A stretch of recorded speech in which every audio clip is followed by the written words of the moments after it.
আসসালামু আলাইকুম। কেমন আছেন সবাই? বেশ কয়েক বছর ধরে ইফতারে চিকেনের এই আইটেমটা আমি করে থাকি। আর যখনই করি আলহামদুলিল্লাহ সবাই অনেক বেশি প্রশংসা করে। সমস্যা হলো সেটা যেদিনই আমি এই রেসিপিটি করি সেদিন সবাই এটাই খেতে থাকে, অন্য আর কোনো কিছু ধরতেই চায় না। তো দেখতেই পাচ্ছেন আমি এখানে পাটায় কয়েকটা গোলমরিচ আর সেই সাথে আগে থেকে ভিজিয়ে রাখা শুকনো মরিচ বেটে নিয়েছি।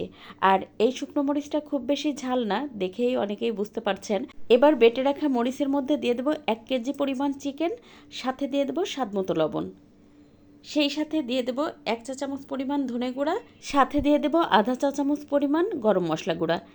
এখানে আমার লেখাটা ভুল হয়ে গেছে, দুঃখিত। আর দিয়ে দেবো আধা চা চামচ পরিমাণ হলুদ গুঁড়া, আধা চা চামচ পরিমাণ শুকনো মরিচের গুঁড়া, তার সাথে দিয়ে দেবো 1 টেবিল চামচ পরিমাণ পেঁয়াজ বাটা, আর দিয়ে দেবো 1 টেবিল চামচ পরিমাণ আদা রসুন জিরা বাটা। এখানে ঝালটা আপনারা নিজেদের পছন্দ বুঝে দিয়ে দিবেন। আপনি যতটুকু ঝাল খেতে পছন্দ করেন সেই বুঝে দিবেন। তারপরে দেখতেই পাচ্ছেন আমি কিন্তু মশলাটা খুব ভালোভাবে চিকেনের সাথে মেখে নিব। আর এই কাজটা কিন্তু একটু সময় নিয়ে খুব সুন্দর করে করতে হবে, এতে করে কিন্তু চিকেনের মধ্যে এই মশলাগুলো খুব ভালোভাবে ঢুকবে। তো 4-5 মিনিট সময় নিয়ে আমি কিন্তু চিকেনটা বেশ ভালোভাবে মেখে নিয়েছি। তারপর 20 মিনিট রেস্টে রেখে দিয়েছি। এখন চুলায় একটা প্যানে চিকেনটা দিয়ে দিব।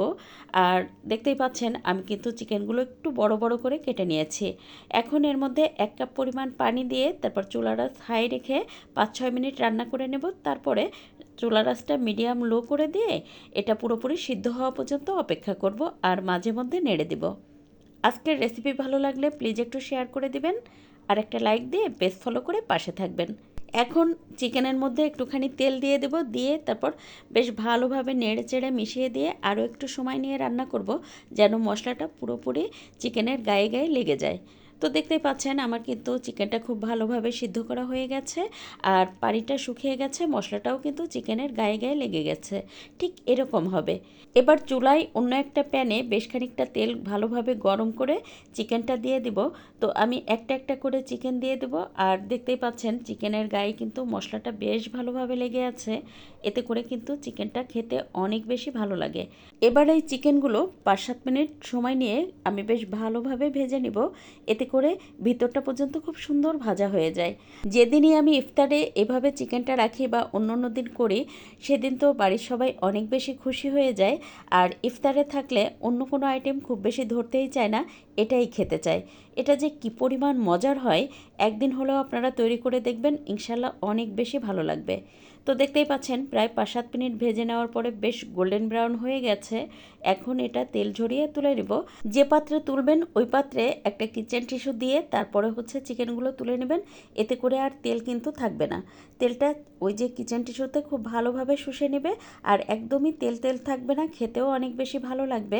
আজকের ভিডিও কে কোথা থেকে দেখছেন চাইলে কিন্তু আমাকে কমেন্ট করে জানাতে পারেন। তাছাড়া এই রেসিপিটি কিন্তু আপনি চাইলে গরুর মাংস, খাসির মাংস দিয়েও করতে পারেন। সেটা একটু সময় নিয়ে রান্না করে সিদ্ধ করে নেবেন, তারপরে কিন্তু এভাবে ফ্রাই করে নেবেন। আজ এ পর্যন্ত, কাল আবার নতুন কোনো ভিডিও নিয়ে দেখা হবে ইনশাল্লাহ।